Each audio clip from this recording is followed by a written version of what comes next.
Hail and well met, Battlebots fans. Welcome to the absolute final episode of the Mac and Jack Champion Attack as we cover the very last episode of the Battlebots Golden Bolt tournament. And oh boy, what a finale we observed. I cannot wait to talk to you all about it. I am your never popular host, Jack Finney, and across from me, on the other side of the world, is the man single-handedly keeping Milo in business and the honorary president of the Death Roll fan club, Mr. Makon Crayley himself, the Mac. How are you doing today, Mac? I don't have a no sell for this, so I'm good. It's Right. it's Okay. weird that I don't know. I usually have I don't know. I usually work off you, but I don't know. Maybe it's just like a lazy day. I don't know, but I don't know. Maybe it's last episode, I guess, because last episode of the season, so no shenanigans. It's just, yeah. And you had some stuff happen recently. That's probably taken it out of you. So A little bit, yes, We'll but we will get to that. there was a pretty titanic event recently that left Mac pretty shaken, I'm afraid. But we'll cover that later in the episode as we all reflect on the loss of a true titan that's operated in the last for decades upon decades and been a real part of our lives that we never thought we would say goodbye to. But True. Oh well, we'll come to that later. Anyway, it's okay. Don't feel too down, Mac, because after all, what an episode we have to cover today. A fantastic end to a fantastic season. What a fucking finale. This tournament fucking ruled. Yep. Great fight after great fight in this episode. It was absolutely fantastic, and I can't wait to discuss some of these fights as well. Absolutely. Let's get right into it.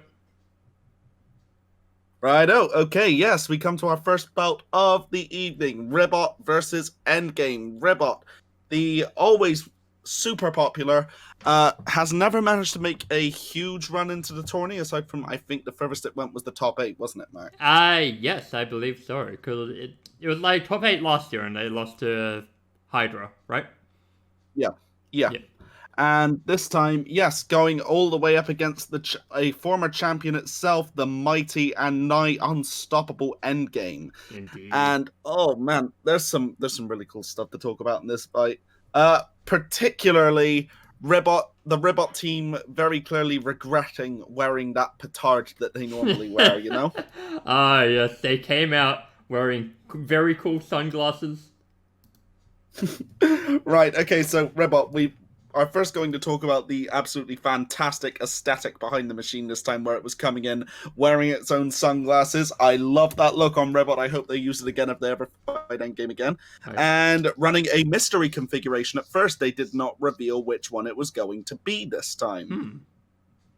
Or at the very least, they made it look like they were going to be running a vertical spinner, but then ended up coming out with the hidden horizontal blade. Yeah, they kept it secret right up until the reveal. Yeah. and you can tell they were planning to do their usual thing of psyching the other team out, but we will come to that in just a moment, because Endgame came out operating its fighting vertical setup with having long forks ready. And Endgame always looking absolutely dapper as all hell. It's a beautiful machine, and the team always dresses in style as well. Here they come. They go into the box. Ribot reveals its weapon configuration, and it looks like Endgame is going to be at a big disadvantage, doesn't it, Matt? Yes, it does. But then it decides to take off its weighted training gear. Yep, as it basically pulls a Rock Lee and it sheds the forks to reveal that, yeah, okay, if you're going to pull that, we've anticipated that you would do this, we're ready for you. And true enough, you can see the Ribot team are internally thinking to themselves, awesome, well done for... Right, you can see outwards they're thinking, awesome, well done for figuring it out. But inside they're thinking, oh no, this is gonna suck. Yep. And true enough, that's exactly what happens as Endgame just rolls them up and smokes them. Endgame gives Ribot a receipt for all the prior shenanigans that they pulled, and it was glorious. Yeah, even if you love Ribot, it had to grate on you that they kept doing this. And so hopefully it humbled them a bit.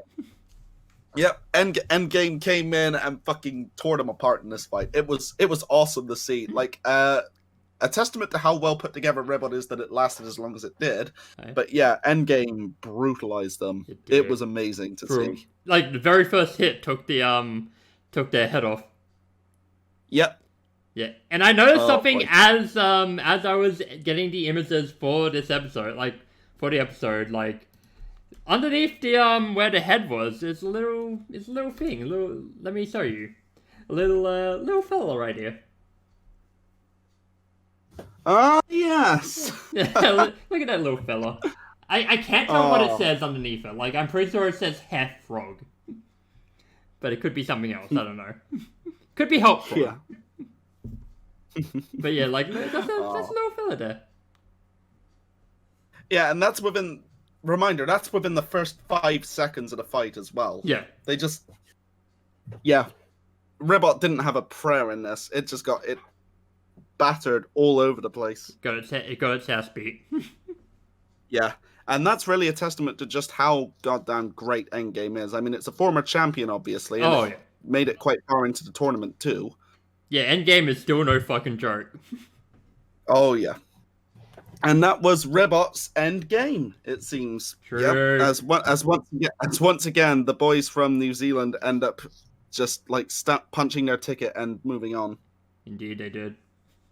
Yeah, awesome demonstration by them. Yeah. Great fight. Next bout, Scorpios versus Hypershock.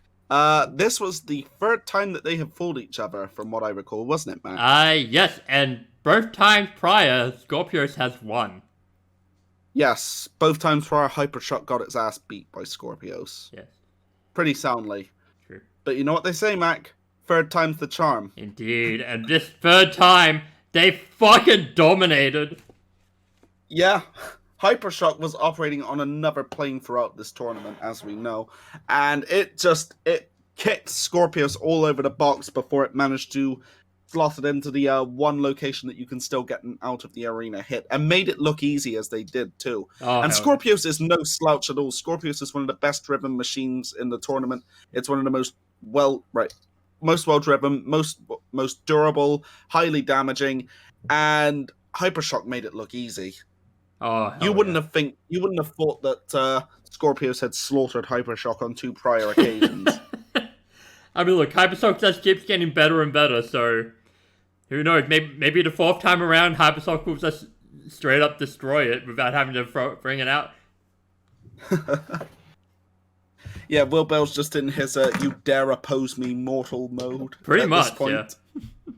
And yeah, it was awesome to see. Hypershock, brilliantly driven, like just outpacing Scorpios almost effortlessly, and then just taking it out, taking no damage as it continues its no-hit streak as well. Of course. As it continues its no damage run throughout this tournament. Oh god. But would I continue? Yeah. Find out later. All right, find out on the next exciting episode of This. Battlebots. Yep. Anyway, that didn't work, but It did well. not. Up next, we finally got the big fight from the tournament that we didn't actually get to see. As Glitch ended up stopping running and ended up finally having to face Witch Doctor in person. I mean, I thought it was Yeah. Glitch who was running. Because it was. I mean, they had to power out. Yeah, they had to bow out due to I- technical difficulties in the main golden, not the golden nut, in the main giant nut tourney. I thought you were going to say And- Golden Nugget for a second. No, I was going to say golden nut Golden Nut. because of a stupid slip of the tongue. Yeah. But yes, Glitch had to bow out due to technical difficulties before, and Mammoth got subbed in their place, if I'm remembering correctly, didn't it, Mac? You did, yes. And with that, with this, they finally got the chance to actually take Witch Doctor on, and this kind of just the rookie run of Glitch this season here. Well, it came to a close quite soundly. The streak Witch is Doctor. over. Yes, Witch Doctor intelligently decided we are going to be as patient as we need to be in order to get the right hit on Glitch. We are not going to try and charge in Yep. and just put ourselves unnecessarily at risk. And true enough, their patience paid off. It was a slow, methodical fight as Glitch tried to move itself into position to hit Witch Doctor. Almost succeeded a couple of times, but eventually Witch Doctor saw its chance and took it and kicked Glitch over the Battlebots. It did. And yeah, it got some major hits in on Glitch here and finally managed to take it out and immobilize it. And then, right before it started getting counted out, they hit it again for good measure at a time when it was clearly about to be started being counted out. Kind of an unnecessary hit, in my opinion. Extremely unnecessary. Like, there was literally no need for it. Yeah, and you could see the Glitch team was actually very, very unhappy about that hit because they knew that they were done. Witch Doctor came in, and one of the team members just looks absolutely speechless at that hit. It's like, why would you do that? It was completely unnecessary. Witch Doctor are ruthless. Like, they just... They know They've got the killer. They know what it's like. Yeah. Yeah, they've got the killer instinct for sure, but in this case, it did seem more than a little bit unnecessary. Yeah, true. It was. Still, such is life. And with that, Glitch, the miracle run is over. 7-0, and then finally gets taken out by Witch Doctor. Yeah, great. Amazing fucking run, though. Like, amazing rookie run. Like, 7 wins, absolutely. No losses. Like, once... we keep saying this, but, like... Once the bugs are gone, this machine is going to be a fucking monster. Yeah, I mean, arguably it already is. It is. It's just a matter of whether or not it will become unstoppable. You know what it is? It's a fucking Regigigas. It has slow start. But like, alternatively, it's missing though. In that nobody could figure it out at first, and then it got exploited. Yeah, I mean, accurate. Well, at the very least, we know that Glitch cannot learn Water Gun twice. Accurate. It cannot learn Crab Hammer. But yeah, like, this is pretty much like this is pretty much like the fight where, like, whoever hit first won, and, like, yeah, it was Witch Doctor. Yep.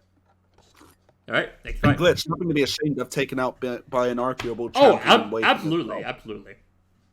We're going to talk about that a little bit later on, actually, because some people observed a few things, but we'll discuss that at the end of the episode. Ooh, okay. So, yeah.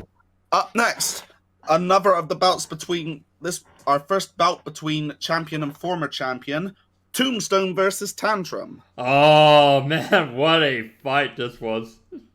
The big rematch. Remember, Tantrum in its very first season had to fight Tombstone back when Tantrum was still a rookie, back when it was flipping burgers to survive using its spatula flipper, and that time it got its hand just ripped off by Tombstone and embedded in the Battlebots wall. Iconic. That was insane. Iconic moment. Yep, the absolutely iconic moment because you see it all the time in like highlights and everything. And Tantrum, this time, having risen up to its full power and becoming a champion in its own right, having won the most recent season, now it finally gets the chance to take revenge on Tombstone, and oh boy, it does! Yes! Tantrum absorbs the blows from Tombstone, like, essentially pushes it out of the way, and just lets Tombstone basically destroy itself. Yeah. Like, if I'm remembering right, was this the bout where Tantrum's weapon got buckled a little bit and stopped spinning? It did, yes. This was the fight. But despite that, Tantrum kept going, otherwise showing no real ill effects. I believe it lost its fist in this fight again, this time a much smaller fist. It did, yes. I think the same fist. I think the same exact fist, too. Yeah, except much, much smaller this time. Exactly. Tiny hands Tantrum. Tiny hands. Rather than the big ones. Oh, hell, you're gonna love tiny hands. Shout out to people with tiny hands. No, not you, Trump. Shut up. Yeah, no. Yeah. But yeah, Tombstone did a nice little hit. That being said, there is a joke there about an orange machine with tiny hands.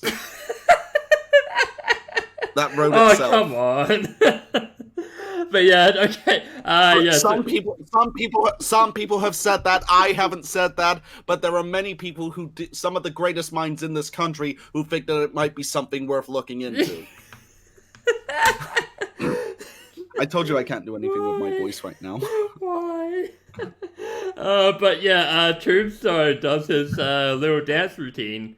He like just dances all around the box, like doing like cool cartwheels, cool Yeah. headstands. The recoil from hitting Tantrum's borderline indestructible armor at this point. I say borderline because we'll come to that later on as well. Yep. And yeah, the borderline indestructible armor of Tantrum proves more than a match for Tombstone's giant blade, and Tombstone ends up basically shaking itself to death. Yep. Having hit Tantrum in such a way that the recoil is actually proving far too strong for even Tombstone to still be able to withstand. Exactly. As it ends up smoking and loses most of its drive. Tantrum, of course, still managing to like push it around in places as well when it needs to. Yep. And Tantrum finishing with its little victory arm raise as well. I guess with only having one hand this time, it's basically doing the Undertaker arm raise. Yeah, oh, that's it. Yeah, good call. Yeah. Oh, man. But yeah, Tantrum goes marching on. Fantastic revenge story for them, having beaten the robot that basically massacred them in their rookie season and coming back all the way to take it out. You love to see it. Worlds within worlds, Matt. This is storytelling. Yeah, man. Okay, so up next we had Hypershock versus Witch Doctor.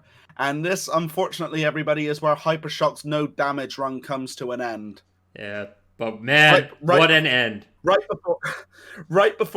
okay, so this would have been basically right before the equivalent of getting to the kiln of the first flame is when it finally takes damage as well. Okay. Yeah, a little soul humor there for you. Yeah, very good. And, Witch Doctor ends up taking Hypershock to task here and manages to take out one of their wheels, which was the only real way they were going to be able to outdrive it, because Will Bales was on an entire another level throughout this tournament. He was damn near... he was impossible for anybody else to catch. This is the first damage that Hypershock has taken in the Golden Bolt tournament. And unfortunately for them, it's catastrophic damage, because with that loss of mobility, the fight was all Witch Doctor from there. Yeah. But even with that, Hypershock still managed to come back and give them a good fight, too. Oh, yeah, like, I also can't forget that Witch Doctor, Hypershock's wheel got lodged in Witch Doctor's weapon for, like, a time. Yeah, and Hypershock actually managed to come back and get a good hit in on Witch Doctor. They did, a couple good hits in. Yeah, unfortunately for them, that actually kind of worked against their favor, because when that happened, Witch Doctor got flipped over and the wheel was dislodged from Witch Doctor's weapon. So when they self-righted, they had their weapon back in play, and with that, they were able to take Hypershock out. Immobilizing them with 20 seconds left on the clock, if I'm remembering correctly. Yes. But yeah, a fantastic showing from Will Bales, and he got to go out with his head held high. If you're going to lose to a machine, you can do a lot worse than losing to Witch Doctor. Oh yeah, because Witch Doctor, multiple time runner up at this point. Yeah, he went out swinging, and like this entire run is what like has been arguably the best Hypershock's ever been. Yeah. And, you know, he doesn't have to feel too bad, because after this they ran the Remars live event in Vegas, and Hypershock ended up winning that. Ah, very nice. So yeah, he got to go home with some hardware this year, and not just the bonus award that he gets later on as well. As we see. Yeah. So yeah, fantastic run for Hypershock. Witch Doctor deservedly goes marching on, and yeah, just fantastic display. Great bout. One of the best bouts of the season so far, in my opinion. Absolutely. And up next is another one. Yeah, speaking of, up next, it's not a close fight, but it's still arguably the best fight of this particular season. Yep. At least of these of this 6-episode run. Endgame versus Tantrum. The former champion versus the reigning champion. And we came very close to seeing them fight each other in the actual show, didn't we? Yes. Yeah. You know, like, they were it was 2 matches off from, like, actually happening, but, like, Minotaur stopped that from happening. Yeah, and that being said, we have seen them fight before in the previous season that Endgame won and Tantrum ended up taking 3rd place in. True. Now, with this is the other big rematch of the episode. Except this time, it doesn't quite go Tantrum's way. Of course, this fight starts out with the traditional shoulder and elbow tie-up. Yep, classic collar and elbow tie-up as they actually end up getting their forks locked together as well, if I'm remembering correctly. Yes, they did. And we end up seeing a little bit of a pushing belt between the two of them, which, if I'm remembering correctly, Tantrum is the one winning at first, isn't it? Yes. Because Tantrum, I'm pretty sure, gets the first hit of the match. Yeah, because Endgame has the more destructive weapon of the two of them, whereas Tantrum, I believe, has more torque in its drive. Yeah. As you do for a lot of these matters. However, Endgame manages to come back and get some big hits on Tantrum, partially disabling the weapon and doing a lot of damage to the armor. Yep. Despite all of the big hits that it takes, Tantrum stays in it and remains competitive throughout as well, actually managing to come back. As Endgame looks like it's losing its motors later on in the fight as well, it almost looked like Tantrum was going to score a victory by endurance at that point. And had it gotten a little bit more time, and maybe if it hadn't taken the damage to the weapon that it did so early on in this fight, there's a chance that it could have done so. Yeah. Because by the end of the fight, Endgame did appear to be losing power, whereas Tantrum, despite having been battered all over the arena, because Endgame beat its ass without mercy. Oh, yeah. It was just a matter of, like, by that point, it was starting to get tired, and Tantrum hadn't quite managed to do that much damage to Endgame, but it was pushing it to its absolute limit to be able to, keep wailing on Tantrum, because you can't give Tantrum you can't give Tantrum an inch at all, because if you do, that's going to come back to bite you. Exactly, yeah, like, Tantrum didn't do a lot of damage, but they did enough to, make them, worry. Yeah, they did enough to threaten Endgame, and Endgame, while far and away ahead on damage, Tantrum remained very controlled. I'd argue that it was, quite even in terms of control, and aggression. I would argue that Tantrum was actually more aggressive than Endgame in this fight. Even if it wasn't able to do that much damage, it was still, constantly coming back, because Tantrum is constantly on the attack. There's no holding it back. True. But eventually, it goes to the judges, and it's not a close fight by any means. Endgame, the deserving winner, walks away with the win, but Tantrum have nothing to be ashamed of about losing this fight. Yeah, a great Even fight. if Endgame has reaffirmed its supremacy in this one. Yeah. Fucking welcome to the winner's circle, kid. Now, give me my win. I am the uncrowned champion still. he basically Triple H'd him. Oh, man. Wow. This is the equivalent of fucking Triple H going over Taz. Is it? Wow. I guess, in a sense. I mean, a compact orange powerhouse, after all. Yeah. And a thing called game. Oh, wow. It really is worlds within worlds. You better Photoshop an image of them. But now I have to. Now I fucking have to. Yeah, I mean, it's got to be done, hasn't it? You can't make that type of joke and not follow up on it. Yeah, true. Oh, I guess we just see Endgame reaffirming its pedigree here. Yeah. Anyway. Stuff. Okay. After this. Okay, so with this, we come to the grand final of the Golden Bolt tournament. Yes, but before that though, we have the awards that they did this episode. Yes. So as we saw, they dished out some awards for the season overall. This explains the lack of awards in the actual main season back in a few months ago. Yep, back in March. But yes, we saw the newcomer award go to a tie between Glitch and Riptide. Absolutely deserved between the two of them. Absolutely. Best Design award going to Blip. Yep. The Most Destructive award going to Hypershock, which is well justified this season, as we've seen. Yep.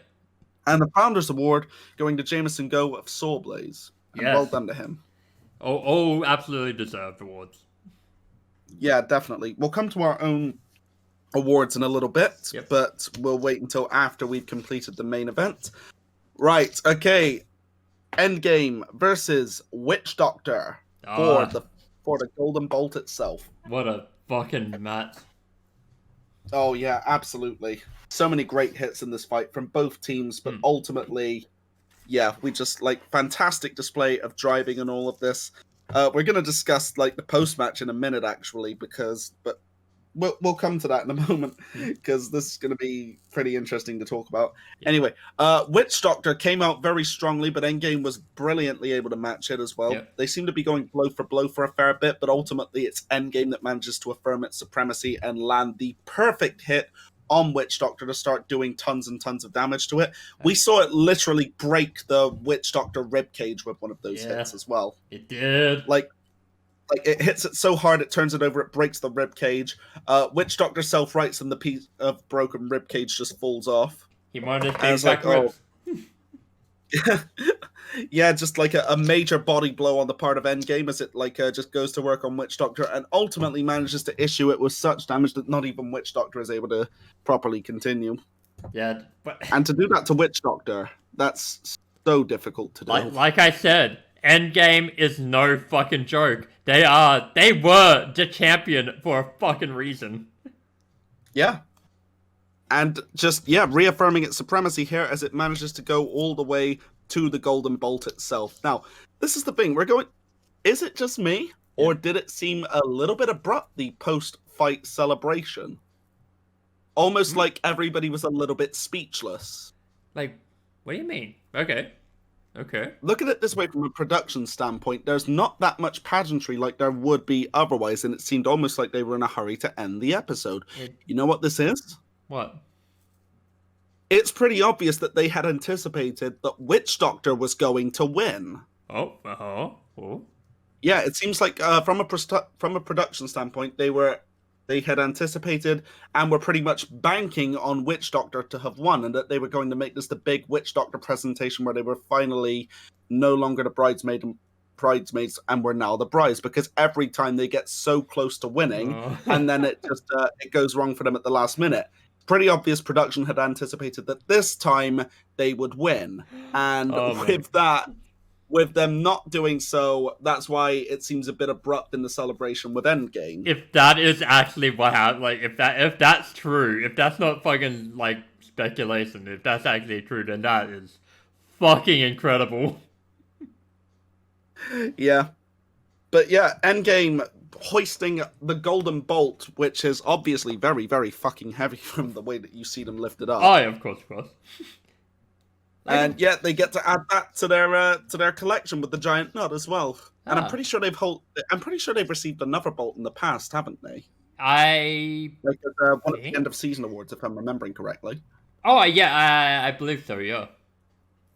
But with that is the end game of the Battlebots Golden Bolt tourney. We did it. We made it.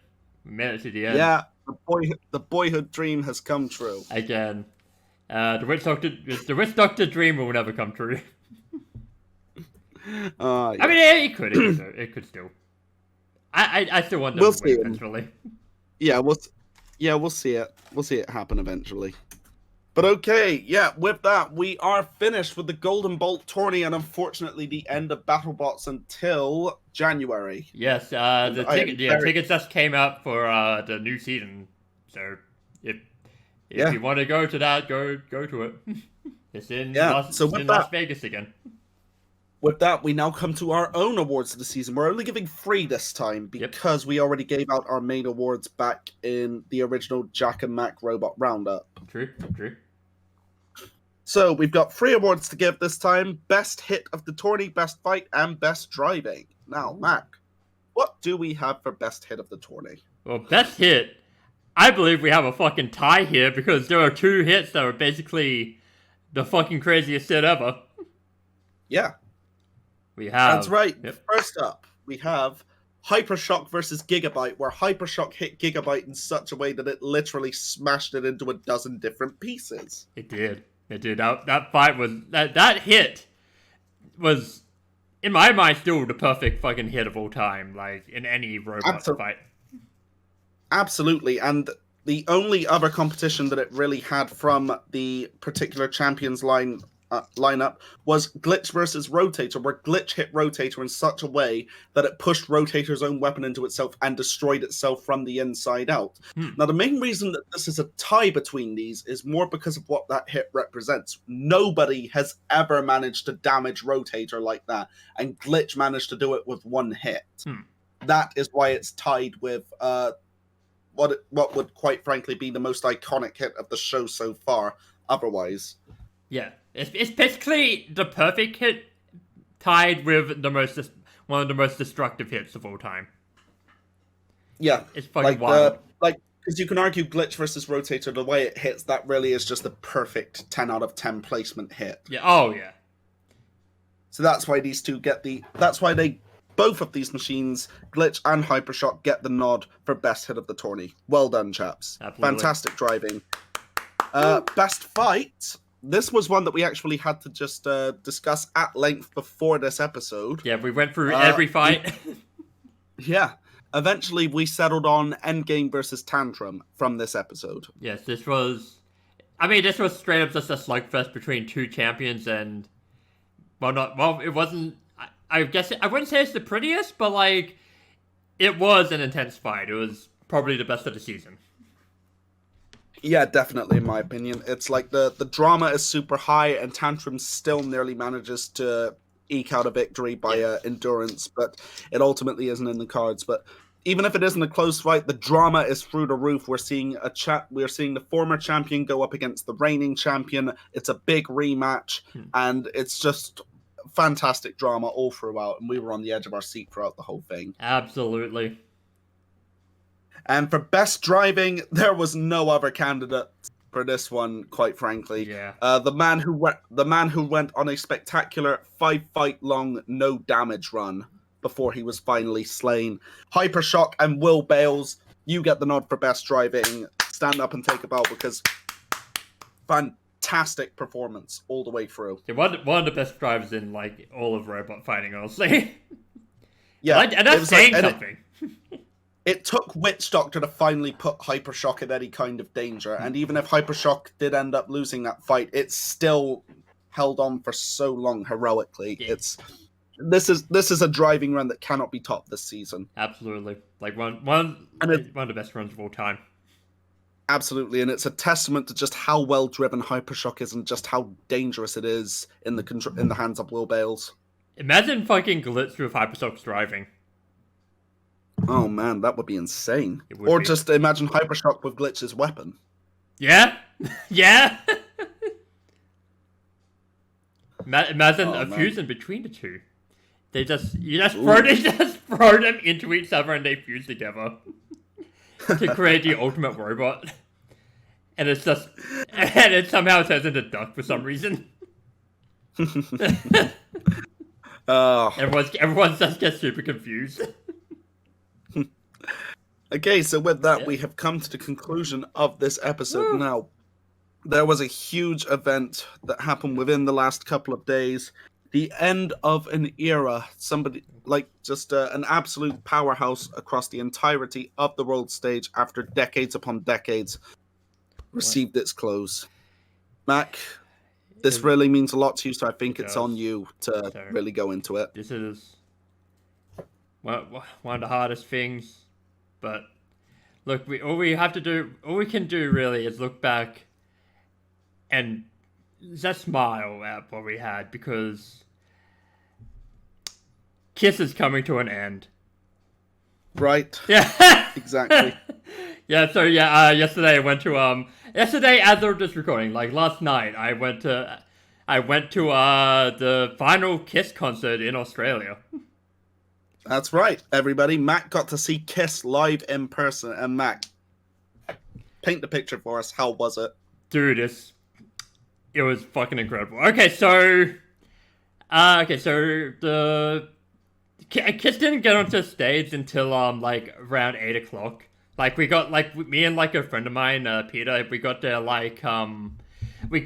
at 3 o'clock, And then the first act was like an Aboriginal like rock band at it was 4:30 I believe that started, and that was a good act. That was a good act. I enjoyed it.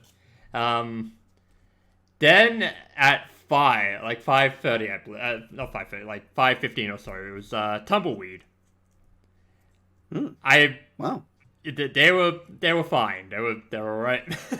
It was Tumbleweed. Like the dancer was fucking vibe. Like the main singer was like vibing like throughout the whole thing. It was fun to watch. And then before Kiss like played, there was like a good, I think it was an hour of Wolfmother playing. And like if it wasn't for nice. if it wasn't for Kiss, then Wolfmother would have been the best act of the night, because Wolfmother live is fucking incredible. Like they're so good. No, you're gonna get me wanting to listen to some more Wolfmother. Dude, Wolfmother's discography is like, I need to listen to more Wolfmother, because like I forgot how good they are.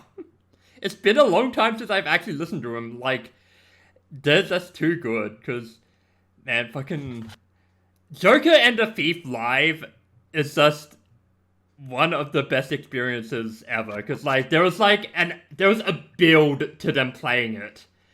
And it was the main song I remember by Wolfmother is "Woman." Anyway, Woman's good. Woman's very. I think they started with it. Actually, I think they brought Gene Simmons out for that, like to sing it. Nice. So yeah, that was pretty sick. But yeah, then it was the main event, like at like around sometime after 8, because like they kind of teased it like a few times with like the lighting, like turning the light on and off like every now and then. But like then it was time for Kiss, and fucking, how do I describe this? Kiss is just, I've never been a massive Kiss fan. Like I've liked a few of their songs, but like I've never been like massively into them. But watching them live, I fucking get it. I get it. Come on, Mac. We know that you're a huge mark for the Kiss Demon Dale tour, boy. Look, here was the main event, and this was the main event. But yeah, fucking Kiss live. That is a fucking experience. Like that is literally to me a once in a lifetime experience, because I'm never gonna be able to see them live again, because this is their last tour. Yeah, man. And this was so fucking worth going to see. Like this was essentially a last minute like fucking going to see this, because like if it wasn't for Peter like seeing like a commercial for this on TV like on Monday night, like I would not have gone to see this, and I would have missed out on one of the greatest fucking experiences I've ever had. Like this was such a fucking fun like concert to go to. Kiss is without a doubt the greatest like stage performance of all time. Their stage presence is second to fucking none.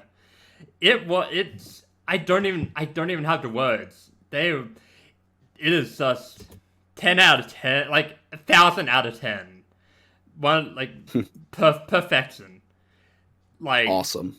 I don't even know how to describe it. Like I don't know what to say. It was perfect. Like if you never saw Kiss live, you missed out. I'm glad to hear that you had such an amazing time, man. Because obviously Kiss is an absolute icon of rock and roll music as well. So absolutely, I 1,000% get them now. I'm on board. I am part of the Kiss Army now. I'm fully on board with that. Nice, cool. Yeah. Was there anything you want to talk about? Well, I don't know if I want to go into all of the details just yet, but having appeared at RoboNerd recently and having gotten to talking to some of the builders, I've decided to finally put my money where my mouth is and build my own combat robot. Ooh. That's right, everybody. Jack Finney is making his way into the world of combat robotics with his own Beetleweight, currently in progress. I've gotten most of the tools. I've got the transmitter arriving today. I'm waiting for the batteries to ship from China as well, and soon I will be able to begin construction on my very first machine. Ah, very nice. Do you have any little not tips, like, I guess, insights about what type of robot you're gonna make? Like the gimmick and all that. So I won't reveal all of the details. I will explain that I am intending for it to be an axe bot because, like, I know a lot of people choose to make lifters and spinners, but I love axe bots and hammer bots, and I feel like the scene is already oversaturated with flippers, lifters, and spinners as it is. So, Okay. as a result, I figured I might as well make an axe bot for my very first machine. As for the gimmick, well, let's just say I've got a few things up my sleeve right meow. So you're making a dog-themed robot. Look here, you motherfucker.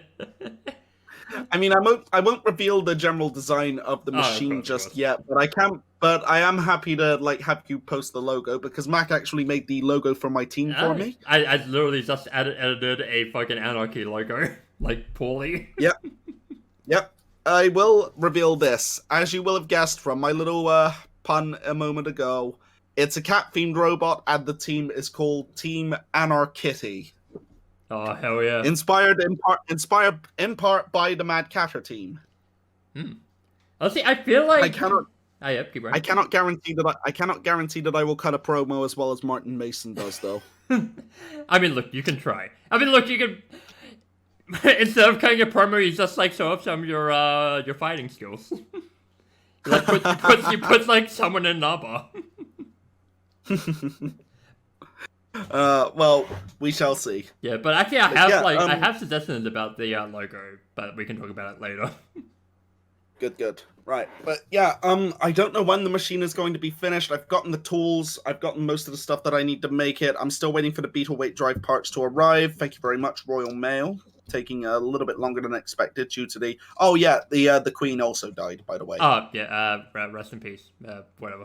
Anyway, because the Queen died, that slowed down my delivery, and I've also got to wait for the lithium polymer batteries to arrive, and then I've got to actually assemble the robot, and like I need to get good at driving it as well before I fit the weapon.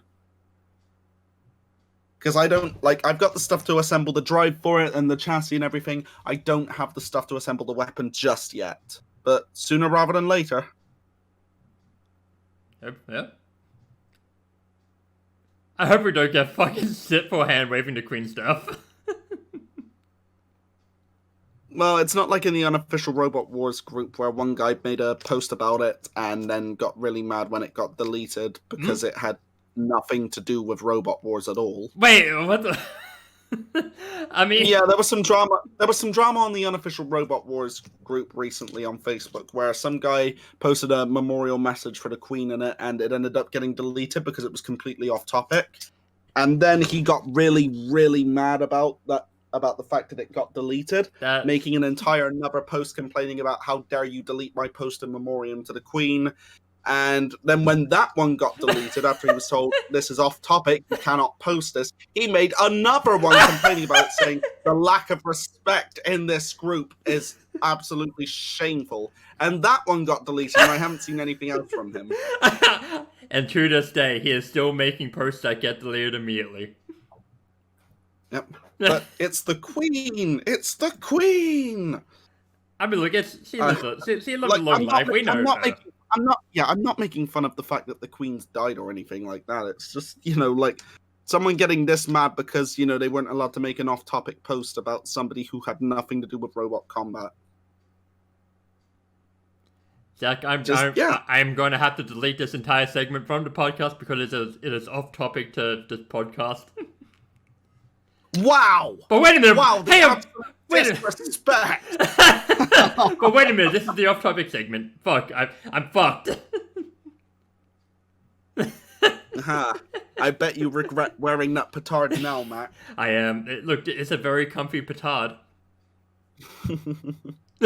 Yeah, it's a shame that I looped the rope through it and hung you from a flagpole. Like, That will teach you to be cocky. yes, but it's okay. When I come back in, I'll be parry. Sting. I'll be like Sting. You'll be like Sting, huh? Yes.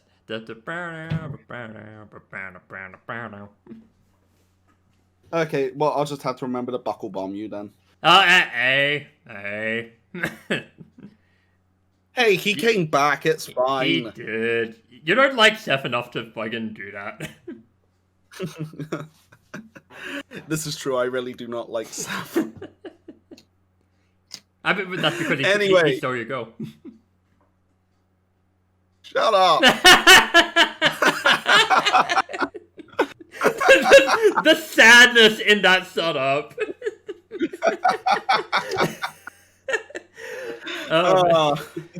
Okay. Oh, that was.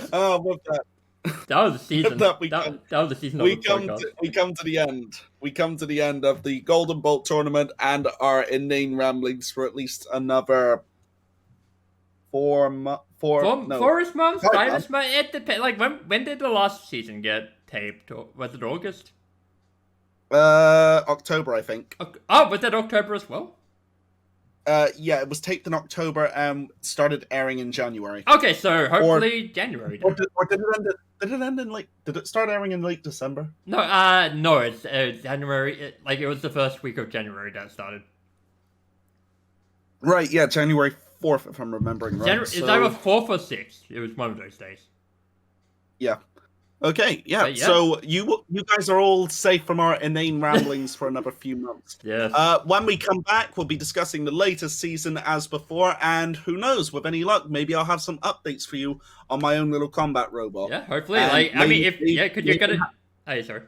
May even have a few combat stories of my own to tell at that point. Oh, true, because you're going to be doing like a little diary, aren't you? Yes, I'm going to be putting together a build diary. I'm going to be chronicling my building of the machine, and I will, of course, be recording its first bout and showing what it's like. Ah, very nice. Are you going to put that up on your YouTube? I've actually got a Facebook page already lined up for Team Anarchitty, but nice.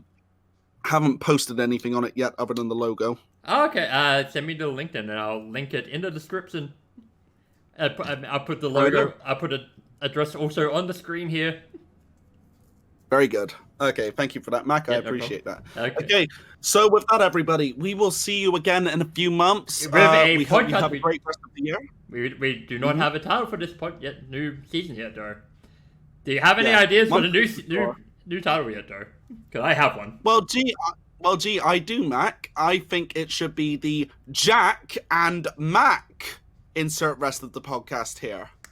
See, I don't like that. I don't like that at all because we're too far in to change the form, like the direction of the names. You're too far in, maybe.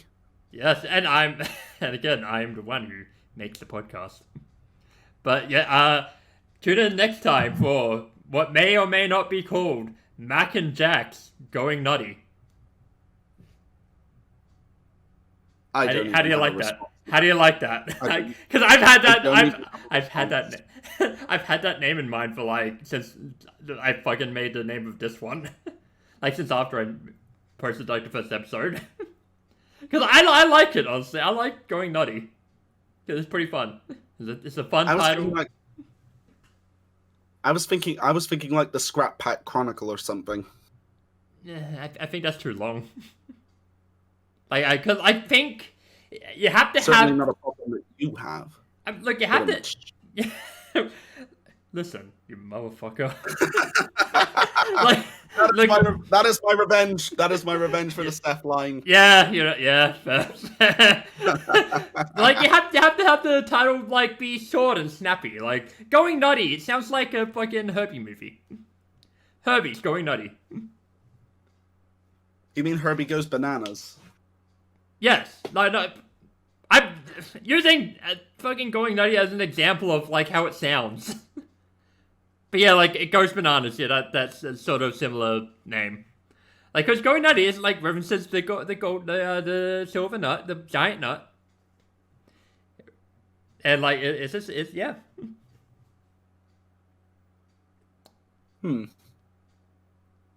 Because Well, we shall see. Like Got we plenty of will time have for a discussion about this off screen, like off voice, so we know for sure what Yeah. we're gonna fucking call it. Okay, Yeah. fair enough. Okay, so with that, everybody, we'll see you in a few months. Stay safe, have a great one, and don't go anywhere. Yeah, please do not go anywhere. We miss you already.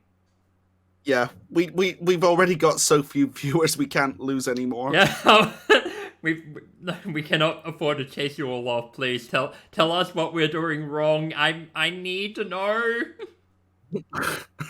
I need the criticism. I need feedback. I'm a creator, damn it. I need a feedback. We require validation. We're raging narcissists.